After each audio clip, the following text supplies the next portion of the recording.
సకల విద్యలు నేర్చి సభ జయింపగవచ్చు. శూరుడై రణమందు బోరవచ్చు. రాజరాజై పుట్టి రాజ్యమేలగవచ్చు. హేమగోదానంబులియవచ్చు.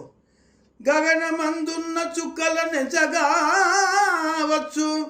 జీవరాజుల పేర్లు చెప్పవచ్చు. సాష్టాంగ యోగముల అభ్యసింపగవచ్చు.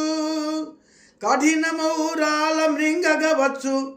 తామరస గర్భహార పురంధరులకైనా తామరస గర్భహార పురంధరులకైనా నిన్ను వర్ణింపధర్మౌనే నీరజాక్ష.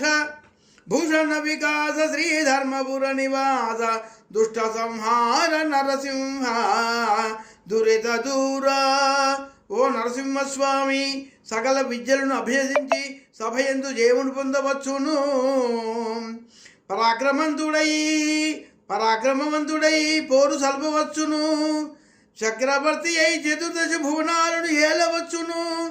గోవులను బంగారాన్ని దానమియ్యవచ్చు. ఆకాశమందున్న నక్షత్ర చుక్కలను లెక్క పట్టవచ్చు. జీవరాశుల పేర్లంటిని చెప్పవచ్చు. అష్టాంగ యోగములను అభ్యసించగవచ్చు. కఠిన శిలలైనను కరకరానమిలి మృంగగవచ్చును. నిన్ను వర్ణింప బ్రహ్మరుద్రాదులకైనను సాధ్యము కాదు స్వామి.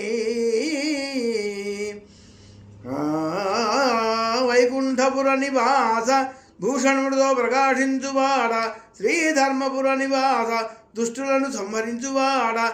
పాపములను పారద్రోలు పరంధామా.